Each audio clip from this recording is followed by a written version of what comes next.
guys, so I want to apologize for my voice in this video. I'm still there. I have this weird bug that keeps coming and going and coming and going and making my voice totally completely disappear, which is why I didn't film a coffee video this morning, a coffee talk.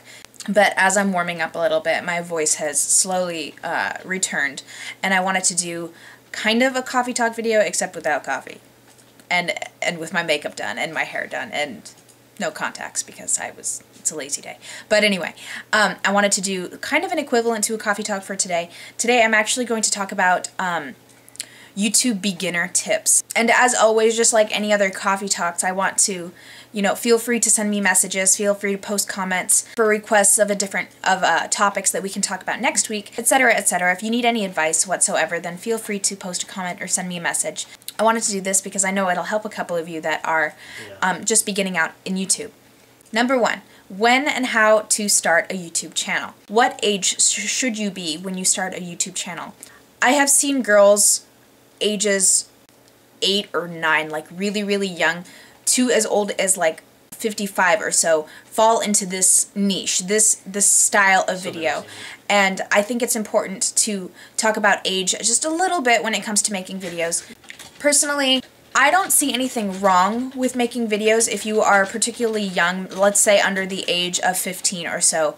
But if you are under the age of 15 or so, please make sure you have your parents' permission before doing this. I think it's super important that, you think about your age and how you actually come off on camera when you are the age that you are. I think it's important that if you are that age that you try to, not necessarily act your age, but act, appropriate. I don't really want to watch videos of 10-year-old girls that are literally just babbling on and on and on and on and using words like YOLO and, I don't know. It's kind of a turnoff. So that's my personal preference. So if you are under the age of about 15 or so, even above that, technically, if you're under the age of 18, you should always have your parents' permission. So once you have determined that you do want to make videos, you are of an appropriate age to make videos, you have your parents' permission to make videos, then obviously you have to find a time slot when you're actually most likely to film videos.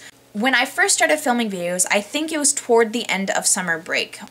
This time of year fit perfectly for me because I had all this free time, I wasn't in school. If you have like a spare hour or two in your afternoon where you can actually, put out a video, then I would film it in that time slot.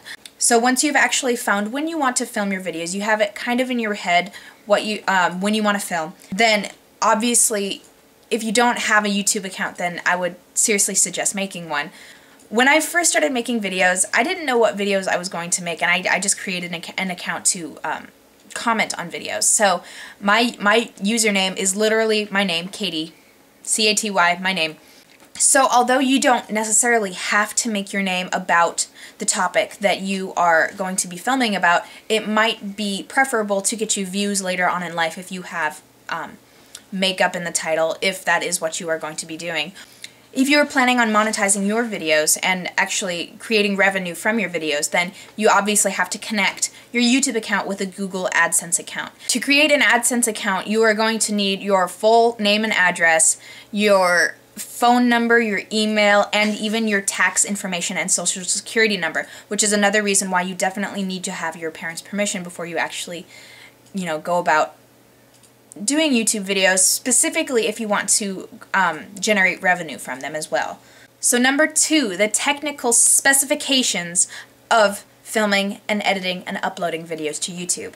You should definitely have a high quality camera for filming. You'll notice that this camera can be viewed in HD, and down in the lower right hand corner you will notice this little gear wheel that you can adjust to change the definition, the quality of this video. Obviously, when you view a video in high definition, the quality is going to dramatically improve. You will be able to see all my freckles, all of my pores, random flyaways on my hair. You'll be able to see everything, which is one of the reasons why it's very, very, very important for makeup videos specifically. So my camera is actually a Sony Handycam HDR CX110. This camera, when I bought it, was about $300. This camera, I believe, goes for something like $200 nowadays.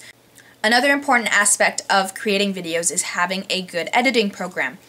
I am currently using Cyberlink Power Director 9, which is not the newest version of the program, but it works fantastically for me. The only thing you really, really, really need is an editing program that can create cuts.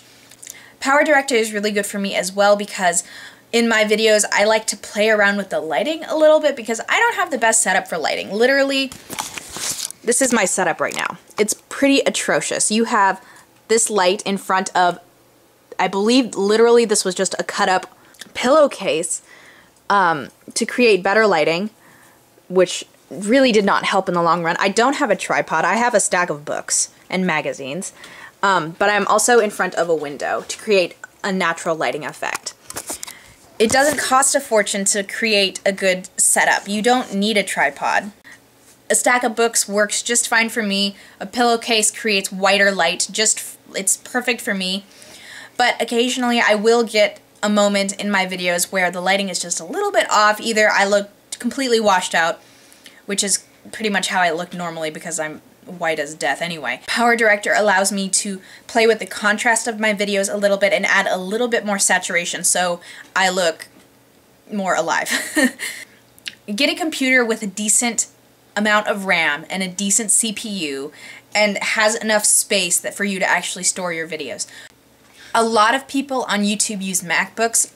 I personally don't think you need to shell out $2,000 for a laptop when you can get, my Dell one was I think $400 or $500 and it does everything I need it to do. Just have a computer that can actually deal with the amount of usage that you're going to be using it if you're going to be editing a video. So number 3, filming your first video. Something that you need to get into your head is that it's a little bit awkward at first. Filming a video, you are literally just talking to yourself. It's something you just have to get used to more than anything else. I was unbelievably awkward at first. If you go back and look at my like really, really ancient videos, you'll notice that I'm like an awkward 16-year-old. I'm pretty sure I was about that age when I started making videos. Just try to make it as natural as possible. Pretend that the camera is someone that you're just talking to. Pick a topic that you're going to film about that people want to watch.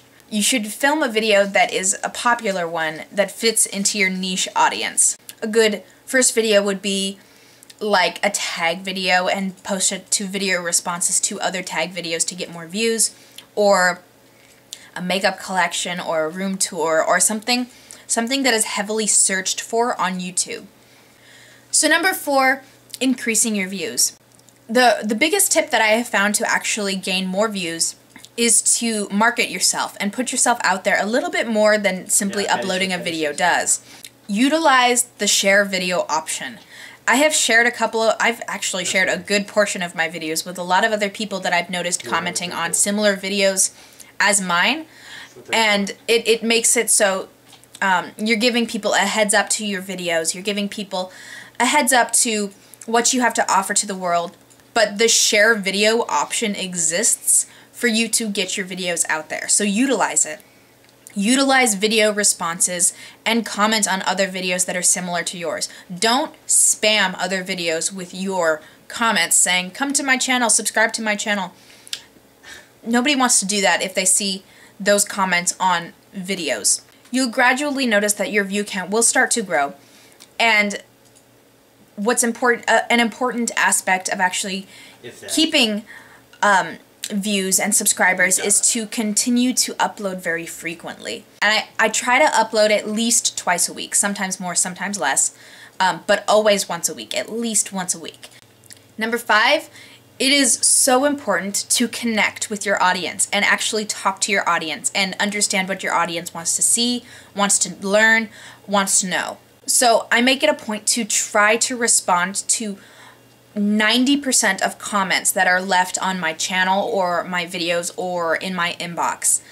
I try to respond to every single message that people send to me. I try to respond to every single comment, even if it's just a wow, this is a great look, or wow, I really did not like this look.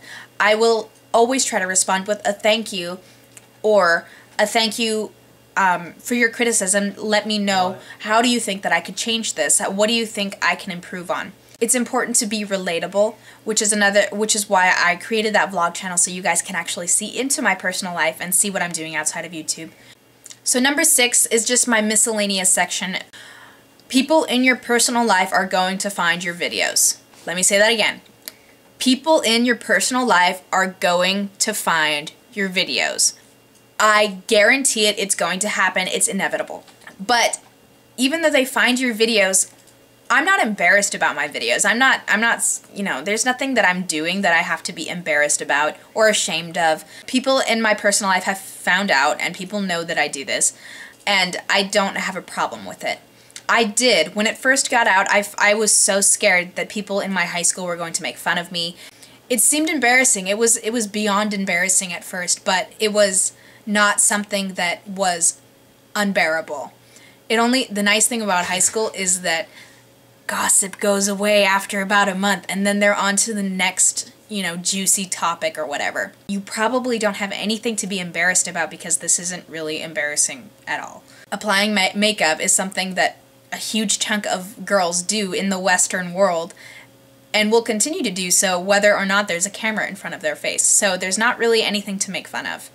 Another thing I want to talk about is the number of subscriptions that you, or subscribers that you get, is not really an issue. I don't care how many subscribers I have. I think I have like near 3,000 now, but I don't really pay attention to it. I don't really notice it all that much. I don't think I am a better or worse YouTuber or beauty guru or whatever you want to call me just because I have 3,000 subscribers. I think I can be just as good or just as bad as someone with 1 million subscribers, or just as good or just as bad as someone with 2 subscribers. I don't think it makes a difference in my videos whatsoever. My subscribers aren't a number, they're actual people. You guys are actual people that are watching this video, and I need to get that across. And that is probably hands down one of the most important things in this video that you're watching right now.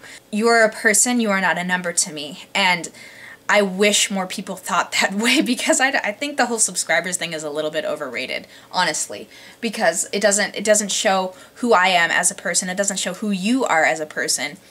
It just shows, I don't know, it puts my relevance on a scale, but that's about it. Expect criticism when you are going to be making videos. Something that I absolutely hate is when people get criticism, obviously, in their comments, but then they respond with snarky, just as critical comments, and they don't take that criticism to heart or try to improve upon it. For example, this hairdo might not fit everyone, and not everyone is going to like this hairdo. And if you write in the comments down below, "I don't like your hair today," then I will respond with something saying like, "Oh, I'm sorry that you feel that way. Could you tell me how I could improve it?" And then hopefully you'll comment back and tell me how I can improve it for that day. You can get constructive criticism, and you can learn how to improve not only the way you apply makeup, but how you are presenting it as well. And this might be something really, really little, but something that also really annoys me about some videos. I hate it when people have, like, let's say you have really, really dirty fingers or something. You decide that halfway through your video, you put in a screen that says, "I'm sorry, my fingers are so dirty," and then you go flip back to the video and transition back to the video, and now all I can focus on is how dirty your fingers are. I hate that. I hate it when people make a huge deal out of something that is not worth it at all. If you do get a comment that says, "Hey, your fingers are dirty," that is when you point it out in the comment section and you say, "I'm sorry, my fingers are dirty. I was, you know, gardening or something." That is the moment when you point it out, but not to the whole world. You make it specifically for that person who noticed. It drives me crazy when people make a big deal out of something that isn't a big deal. So I hope these tips were somewhat helpful for those of you who are debating whether or not to make a YouTube channel. So I hope this video was helpful for you guys. Check out the links down below and the information down below, where I will write all of this out for you to make it a little bit easier to understand if it's all over the place. And I hope you guys are having a wonderful day. Bye.